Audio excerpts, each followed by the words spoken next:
श्री परमात्मने नमः। पहला अध्याय। धृतराष्ट्र बोले, हे संजय, धर्मभूमि कुरुक्षेत्र में इकट्ठे हुए युद्ध की इच्छा वाले मेरे और पांडु के पुत्रों ने क्या किया। इस पर संजय बोले, उस समय राजा दुर्योधन ने व्यूह रचनायुक्त पांडवों की सेना को देखकर और द्रोणाचार्य के पास जाकर यह वचन कहा, हे आचार्य, आपके बुद्धिमान शिष्य द्रुपद पुत्र धृष्टद्युम्न द्वारा व्यूहाकार खड़ी हुई पांडुपुत्रों की इस बड़ी भारी सेना को देखिए।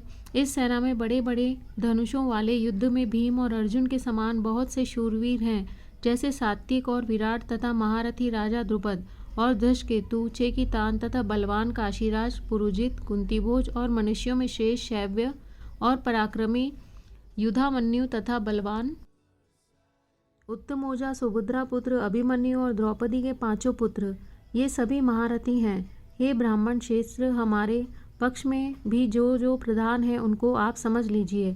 आपके जानने के लिए मेरी सेना के जो सेनापति हैं उनको कहता हूँ। एक तो स्वयं आप और पितामह भीष्म तथा कर्ण और संग्राम विजयी कृपाचार्य तथा वैसे ही अश्वत्थामा, विकर्ण और सोमदत्त का पुत्र भूरिश्रवा तथा और भी बहुत से शूरवीर अनेक प्रकार के शस्त्र अस्त्रों से युक्त मेरे लिए जीवन की आशा को त्यागने वाले सब के सब युद्ध में चतुर हैं।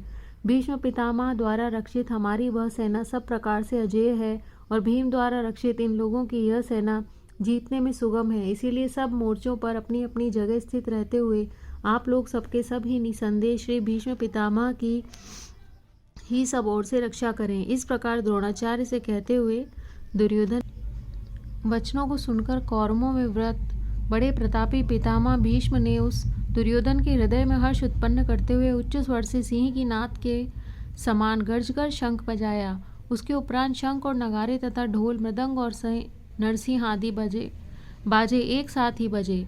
उनका वह शब्द बड़ा भयंकर हुआ। उसके अनंतर सफ़ेद घोड़ों से युक्त उत्तम रथ में बैठे हुए श्री कृष्ण महाराज और अर्जुन ने भी अलौकिक शंख बजाए।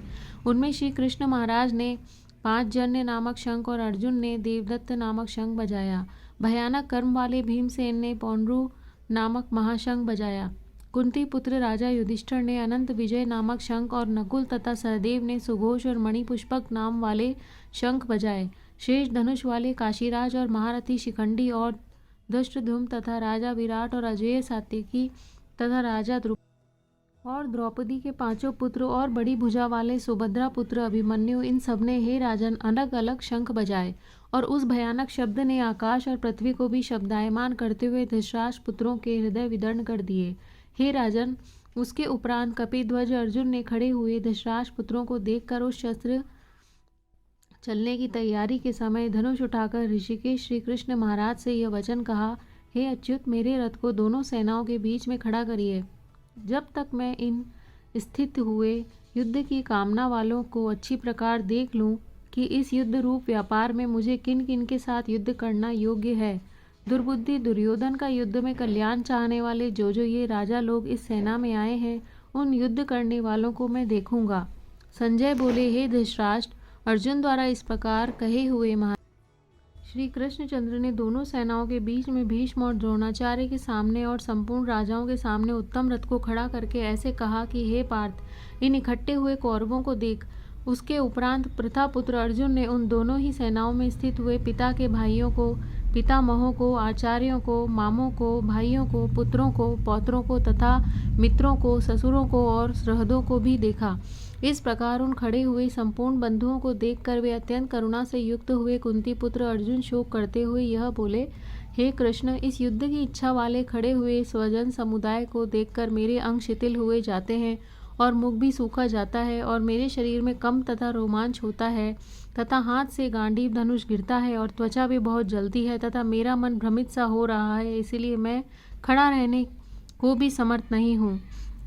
हे केशव, लक्षणों को भी विपरीत ही देखता हूँ तथा युद्ध में अपने कुल को मारकर कल्याण भी नहीं देखता। हे कृष्ण, मैं विजय नहीं चाहता और राज्य तथा सुखों को भी नहीं चाहता। हे गोविंद, हमें राज्य से क्या प्रयोजन है अथवा भोगों से और जीवन से भी क्या प्रयोजन है, क्योंकि हमें जिनके लिए राज्य भोग और सुखादिक इच्छित हैं वे ही यह सब धन और जीवन की आशा को त्याग कर युद्ध में खड़े हैं, जो कि गुरुजन, ताऊ, चाचे, लड़के और वैसे ही दादा, मामा, ससुर, पोते, साले तथा और भी संबंधी लोग हैं। इसीलिए हे मधुसूदन, मुझे मारने पर भी अथवा 3 लोक के राज्य के लिए भी मैं इन सबको मारना नहीं चाहता, फिर पृथ्वी के लिए तो कहना ही क्या है। हे जनार्दन, धृतराष्ट्र के पुत्रों को मारकर भी हमें क्या प्रसन्नता होगी। इन आततियों को मारकर तो हमें पाप ही लगेगा। इससे हे माधव, अपने बांधव धृतराष्ट्र के पुत्रों को मारने के लिए हम योग्य नहीं हैं, क्योंकि अपने कुटुंब को मारकर हम कैसे सुखी होंगे। यद्यपि लोभ से भ्रष्टित हुए ये लोग कुल के नाशकृत दोष को और मित्रों के साथ विरोध करने में पाप को नहीं देखते हैं, परंतु हे जनार्दन, कुल के नाश करने से होते हुए दोष को जानने वाले हम लोगों को इस पाप से हटने के लिए क्यों नहीं विचार करना चाहिए।